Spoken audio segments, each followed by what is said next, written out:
కుత్బుల్లాపూర్ మండల నిజాంపేట్ గ్రామ పరిధిలోని బండారు లేఅవుట్ కాలనీవాసులు గ్రామ పంచాయతీ కార్యాలయం ముందు కాలనీవాసులు ధర్నా చేపట్టారు. వర్షాల కారణంగా బండారు లేఅవుట్ ఆనుకొని ఉన్న తుర్కా చెరువు నిండి గండి పడటంతో కాలనీలోని ఇండ్లలోకి అపార్ట్మెంట్ సెల్లార్లోకి నీరు చేరడంతో కాలనీవాసులు చాలా ఇబ్బంది పడ్డారు. కాలనీలో 4 రోజుల నుంచి పవర్ నిలిచిపోయి తాగడానికి తాగునీరు లేక కాలనీవాసులు అవస్థలు పడుతున్నారు. మహిళలు రాత్రంతా రోడ్లపై ఉండాల్సి వస్తోంది. ఈ సమస్యను పరిష్కరించడానికి గ్రామ పంచాయతీ అధికారికి తెలిపినా పరిష్కరించడం లేదు. కాలనీవాసులు చాలా అవస్థలు పడినా సమస్య పరిష్కారం మాత్రం కావడం లేదు. చెరువులు నిండటంతో వేరే చోట గండి కొట్టడంతో ఆ నీరు కాలనీ అపార్ట్మెంట్ సెల్లాల్లోకి చేరి కాలనీవాసులు చాలా ఇబ్బంది పడ్డారు. నిజాంపేట్ గ్రామం గతంలో కుంటాలను ఆక్రమించి అపార్ట్మెంట్లు నిర్మించారు. కానీ కుంటా నీటిని మళ్లించడానికి ప్రణాళిక చేయకుండా ఎక్కడ పడితే అక్కడ అక్రమంగా అపార్ట్మెంట్లు కట్టడంతో అండర్ గ్రౌండ్ డ్రైనేజ్ నాణ్యత లేకుండా నిర్మించడంతో కొద్దిపాటి వర్షానికి నీరు నిలిచిపోతోంది. గ్రామంలో నెలకొన్న సమస్యలను గ్రామ పంచాయతీ అధికారులు కానీ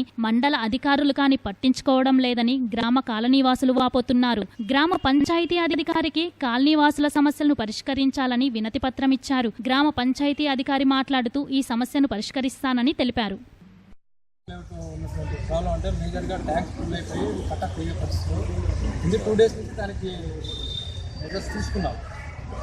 వాళ్ళకి ప్రాబ్లం కట్ట తెగి కాలనీలోకి వాటర్ రాకుండా అయినా కానీ ఫ్లో ఎక్కువ ఉండడం వల్ల పక్క నుంచి మనం ఏదైతే అలుగుందో దాన్ని కూడా బ్రేక్ చేసి తీసాము. అది ఓపెన్ ల్యాండ్ నుంచి కొంత మళ్ళీ పిల్లలు వచ్చి కొంత వాళ్ళు మన ఫైర్ స్టేషన్ వాళ్ళు కూడా ఇన్ఫార్మ్ చేస్తే వాళ్ళు వచ్చి ఒక పంపించారు నైట్ అంతా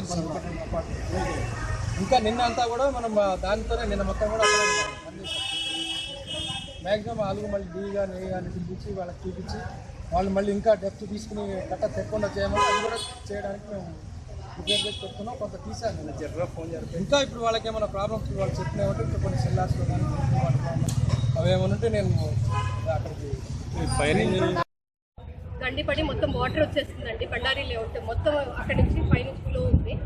సో అక్కడ మాకు వాటర్ వచ్చేసరికి మొత్తం ఫ్లో ఎక్కువ అయిపోయి 4 days నుంచి కరెంట్ లేదు. సెల్లార్లో వాటర్ పడిపోయాయి. సో అందరికీ ఇంటిమేట్ చేసినా అంటే హైయర్ అఫీషియల్స్కి చేసినా మాకు ఎలాంటి ఇన్ఫర్మేషన్ అయితే ఇవ్వలేదు. అండ్ హెల్ప్ చేయడానికి కూడా చాలామంది రాలేదు అక్కడ. అండ్ ఇంకొకటి మాకు 4 days నుంచి కరెంట్ లేదు, వాటర్ లేదు, చిన్నపిల్లలు ఉన్నారు, చాలా ఇబ్బంది పడుతున్నాము. అండ్ ఇంకొకటి ఏంటంటే వెనక నుంచి మాకు చెరువు ఓపెన్ ప్లేస్ ఉంది. సో ఇటువైపు రోడ్డు వైపు ఎవరికి ఇబ్బంది ఉండదు అని చెప్పేసి ఇటువైపు ఫ్లో పెట్టేశారు. సో వెనకల మాకు ఓపెన్ ల్యాండ్ ఉండిపోయి నీళ్ళంతా స్టోర్ అయిపోయింది అక్కడ. ఆ స్టోర్ అయిన దగ్గర నుంచి మొత్తం వాటర్ బిల్డింగ్స్లోకి లీక్ అవుతుంది. 2 రోజులు వాటర్ లేదు, నాకు ఎవ్వడూ సహాయం చేయడానికి లేదు. పైకి వచ్చి మరుసటి రోజు పొద్దున్న పంచాయతీ వాళ్ళు వస్తుంటే ఎంత ఇర్రెస్పాన్సిబుల్గా ఫోన్ చేసి మాట్లాడుతున్నారని అంటే మంద కాదు కదా, ఇబ్బంది లేదు, మాకు చేయలేదు. ఇదే ఇర్రెస్పాన్సిబుల్ ఆన్సర్. నేను రాత్రి అంతా ఈ ఫైర్ ఇంజిన్తో పని చేయించుకొని 16 గంటలు నేను బుధవారం సాయంకాలం 5:30 నుంచి గురువారం పొద్దున్న 8-10 వరకు నేను అలాగే పని చేయించుకుని నేను ప్రశాంతంగా బీపీ పెరగకుండా నేను మాట్లాడుతుంటే ఆడేదో ఆడ ఆస్తిని అడిగినట్టుగా ఎందుకంటే అంత గట్టిగా మాట్లాడుతున్నాడు. అలా ఉందండి పంచాయతీ. ట్యాక్స్ కట్టలేదని కాదు, నేను ట్యాక్స్ అడ్వాన్స్గా కట్టాను, అయినా నా పరిస్థితి ఇది. లైబ్రరీ అని అంటారు, లైబ్రరీయా ఎక్కడా కనబడదు, వాళ్ళకే తెలియదు ఎక్కడున్నది అన్నది. ఎవరైతే చూస్తున్నారో కన్సర్న్ ఆఫీసర్స్ యాక్షన్ తీసుకోవాలని ప్రోయాక్టివ్గా ఉండాలి. మీరు అక్కడ కన్నం పెట్టారు, చెప్పలేదు, కనీసం కామన్ సెన్స్ కూడా లేకుండా బిహేవ్ చేశారు. Thank you.